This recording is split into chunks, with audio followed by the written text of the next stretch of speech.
because I know you are the one who dwells here. So I cannot tell you to do a lesser thing. I can tell you even to do. But come on. What is this?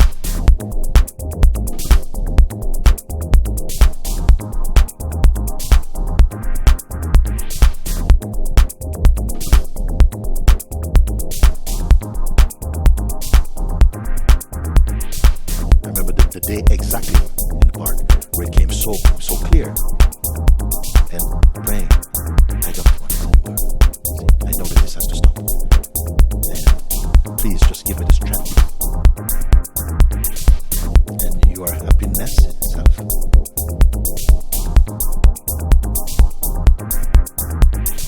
I don't see that the idea that something is difficult, which is a persistent notion in the psyche of the human expression of consciousness, that we just have to do something to kind of, sometimes we're speaking like also a sense that we must get something accurate. So I said, no, there's no accuracy in the self. Or everything is the self. If you give up all your notion, all your effort to try and get somewhere, just drop it right here, because you have the power to do it. Just drop it. Yes. Just like you're sitting in a restaurant full of people clinking glasses and utensils and stuff and talking and there's music, and yet you can have a sweet conversation with your friend sitting across the table because you don't let it in. In the same way, you don't let these thoughts in. There is something that I need to do to just to stay more present. And the minute you are without this thought, And you are happiness itself. If one really does this thing, you see, then God leave you only with your eyes of perception. You perceive, but there's no one behind the perceiving, no person to interpret or to judge or even to offer anything, you see. You become empty. God leaves you with your eyes to see just for the joy of pure perceiving.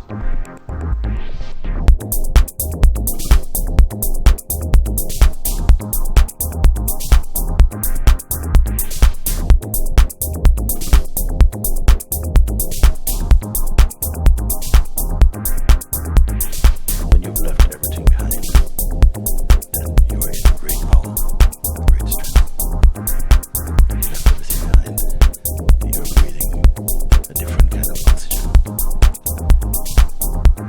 You see, you've left it behind. Not just the things, but the attachment to them.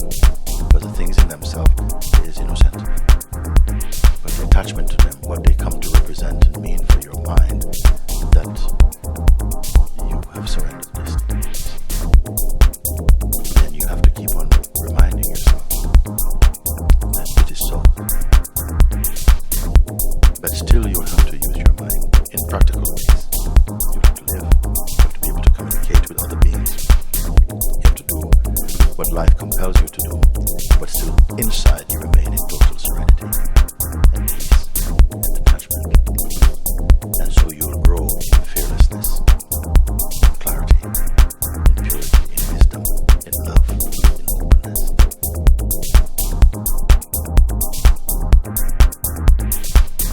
So I know these things, it can manifest like this, these powerful feelings inside the body, but still, even the most powerful pulsations, the power and the presence of that inner one can stay unshakable.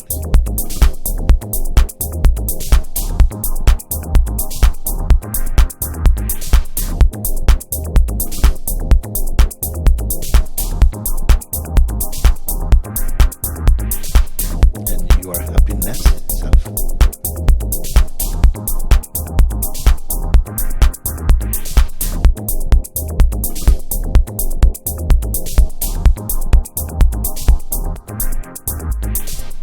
Something has to be bigger than the threats, you see. Some people, they feel, no, if I turn to truth, then nobody's gonna want me.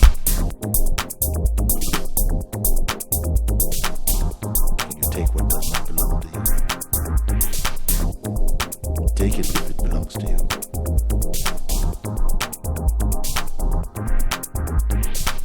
If I cannot get this across to you, that you are your higher self, there's always that space, but we are so focused on the story of me and the reactions that happen, and this is happening to me, and we feel the me is all you know, but the me is also known, it's also seen. But then you feel, but there is no life in that knowing place where I or me becomes only an object in that view.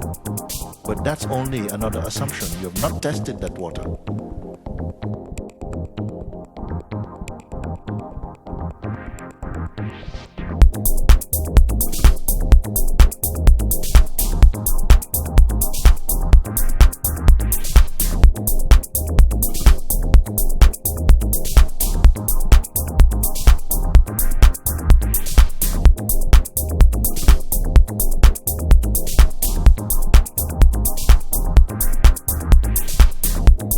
Something, say the pain inside pushes something, some fear comes, the feeling, oh no, I can't go and all this. But I really have to ask you in all seriousness, are you not, is there not a space in which this pain and the apparent, the intimate feeling of self, with all its reactions and so on, is seeable, is seen or not? And it feels a powerful effect, and then it calms down and it changes, and the change is seen. The presence of the kind of suffering me and the absence of the suffering me, are they not sensations in consciousness which is equal?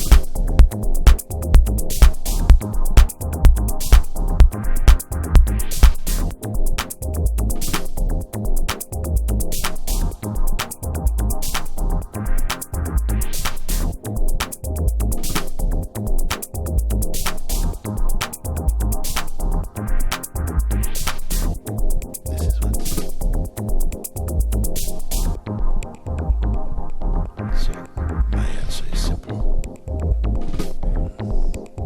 Don't be afraid. Or feel fear, but say yes anyway. We want life to be served on a platter for you.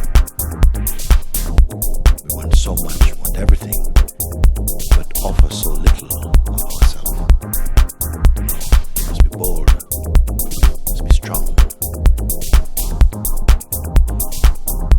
Greatest strength is to say yes to the truth. Yes to the truth.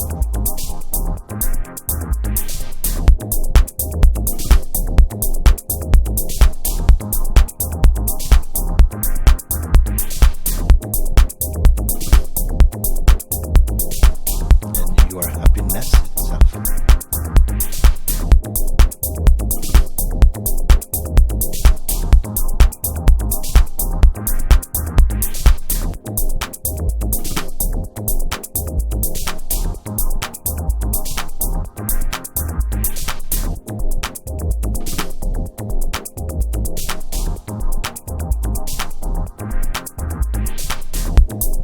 You know it's not enough. This, you know it's this is not enough.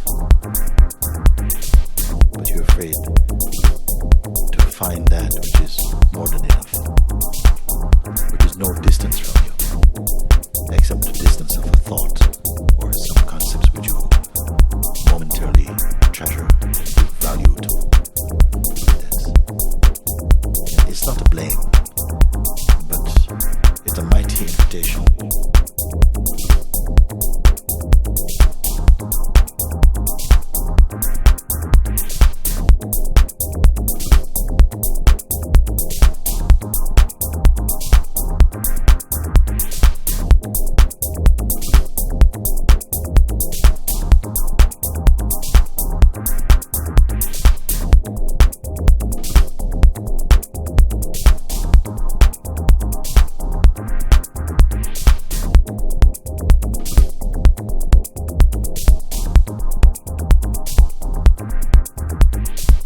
And you are happiness